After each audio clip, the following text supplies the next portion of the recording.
India में खेले जाने वाले मोस्ट पॉपुलर इंडिजिनस स्पोर्ट्स में से एक है। क्या आप जानते हैं आज दुनिया के कई लोकप्रिय खेल कभी कुछ एक क्षेत्रों तक ही सीमित हुआ करते थे और इसमें हमारा देश भी कोई एक्सेप्शन नहीं है।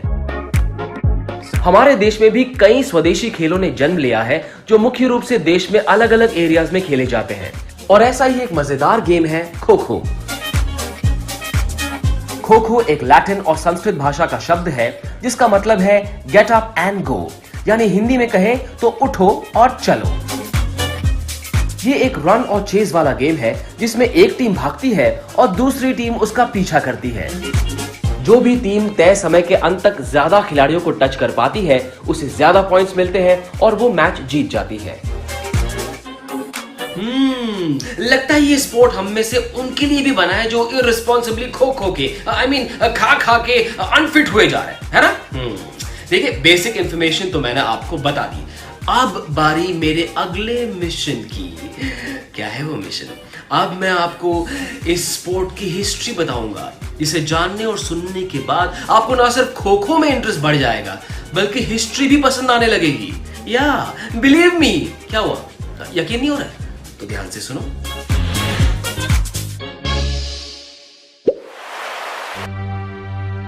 खो खो का ये खेल हमारे महान ग्रंथ महाभारत जितना ही एपिक और पुराना है।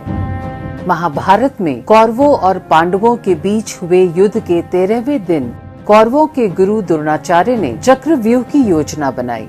अर्जुन के पुत्र अभिमन्यु ने एक विशेष मिलिट्री डिफेंसिव प्लान से इस चक्रव्यूह को तोड़ा। अनफॉर्चुनेटली वो इस युद्ध में मारे गए। लड़ने की इस शैली ने रिंग प्ले की तकनीकी को दर्शाया जो खो खो के खेल में एक डिफेंसिव रणनीति के तौर पे अपनाया जाता है। शुरुआत में ये खेल रथों पर बैठ के खेला जाता था और इसी कारण से अपने प्राचीन रूप में इस खेल को रतेरा के नाम से जाना जाता था। रथेरा, इंटरेस्टिंग। अब मैं टाइम मशीन के रथ पर सवार होकर आपको बात बताऊंगा तकरीबन 106 साल पहले की, 1914। खो खो का करंट वर्जन जो आप देख रहे हो, it is merely an adaptation of the version that existed then. वहां से अडेप्ट किया गया है। वैसे उस जमाने में ना कोई ग्राउंड डायमेंशंस थे, ना ही कोई पोल्स थे, लेकिन धीरे धीरे इसे पॉपुलर करने के लिए पुणे के डेक्कन जिमखाना ने इस स्पोर्ट के नए नियम बनाए और धीरे धीरे ये स्पोर्ट डेवलप हुआ। लेकिन किसी भी स्पोर्ट में बाजी मारने के लिए उसके मैदान के चप्पे चप्पे से वाकिफ होना पड़ता है। And so here are the ground dimensions of kho खो।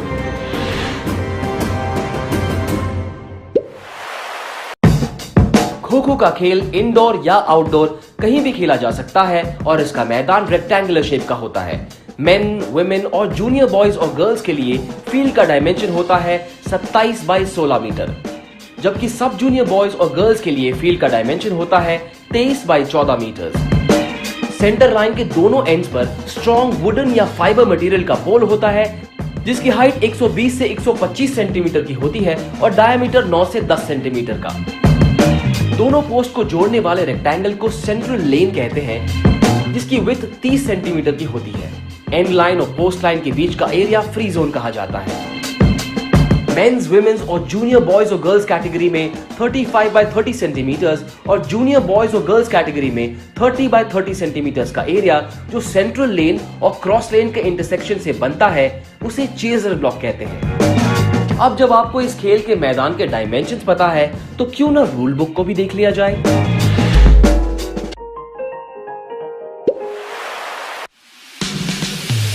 कई और खेलों की तरह ये खेल भी टॉस से शुरू होता है।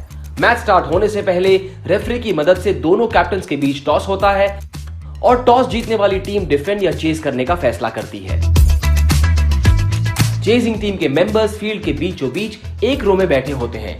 चेजिंग टीम के बैठे हुए प्लेयर्स में से हर अल्टरनेट प्लेयर ऑपोजिट डायरेक्शन को फेस करता हुआ बैठता है और दूसरी टीम अपने 3 प्लेयर्स को फील्ड पर भेजती है। बैठी हुई टीम को अपने ओपोनेंट्स को टच करना होता है।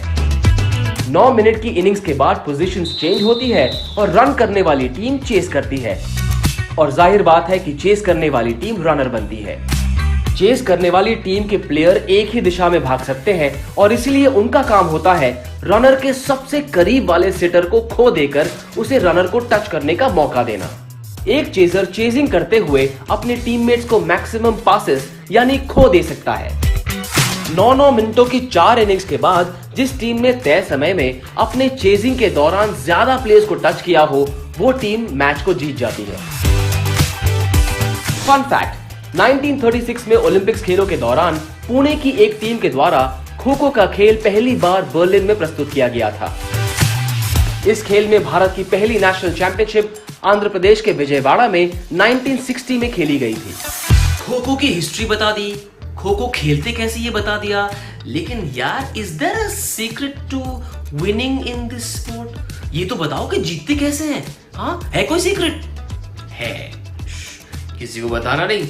Between me and you, here is the secret of becoming a very, very good Kho-Kho player.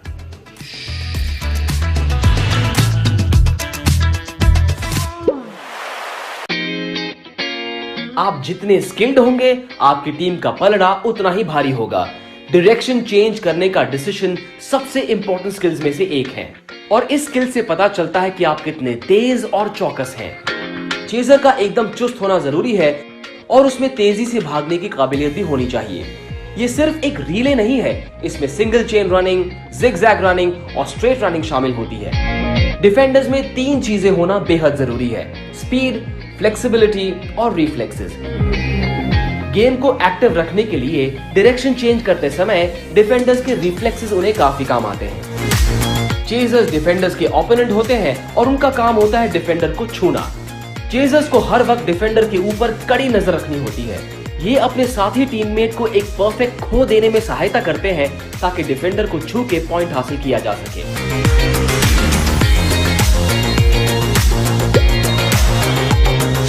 इसके अलावा कुछ ऐसे टर्म्स हैं जो खो-खो में कई बार इस्तेमाल होते हैं, जैसे फाउल।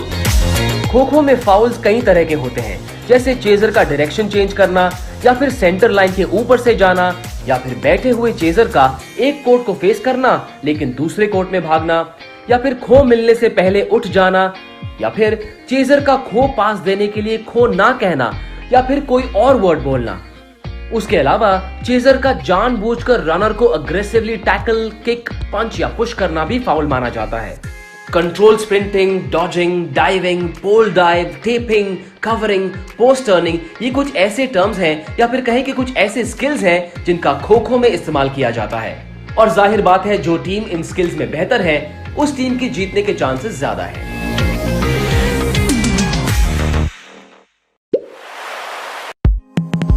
आज kho-kho federation of India, international kho-kho federation और एशियन खो-खो फेडरेशन के साथ मिलकर इस गेम को पूरी दुनिया में डेवलप करने की कोशिश कर रहा है।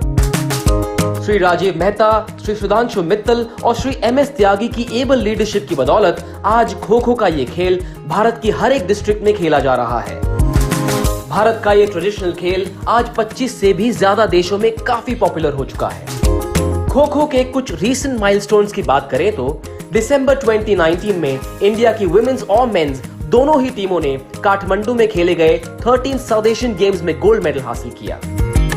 सितंबर 2018 में लंदन में फर्स्ट इंटरनेशनल खो-खो चैंपियनशिप्स का आयोजन इंटरनेशनल खो-खो फेडरेशन ने किया। 2018 में ही जकार्ता में खेले गए 18th एशियन गेम्स के दौरान ओलंपिक काउंसिल ऑफ एशिया की कमेटी मीटिंग में भी खो-खो को रिकॉग्निशन मिली। जबकि 2020 की शुरुआत में न्यू दिल्ली में पहली बार इंटरनेशनल कोचिंग कैंप ऑर्गेनाइज किया गया, जिसमें 16 देशों के 65 से भी ज्यादा प्लेयर्स ने हिस्सा लिया। Now that you know all about kho-kho, ऐसे कमाल के स्पोर्ट को खेलने का मौका खो मत, खो मत देना। हाँ, तो अच्छा सा कोच ढूंढो, इस स्पोर्ट को सीखो, खेलो और इसमें चैंपियन बनो। ऐसे ही किसी कमाल के इंडिजिनस स्पोर्ट ऑफ इंडिया की कहानी लेकर I will be back very soon on the fit India एक भारत श्रेष्ठ भारत शो। तब तक अपनी इमोशनल फिटनेस के लिए खुश रहो।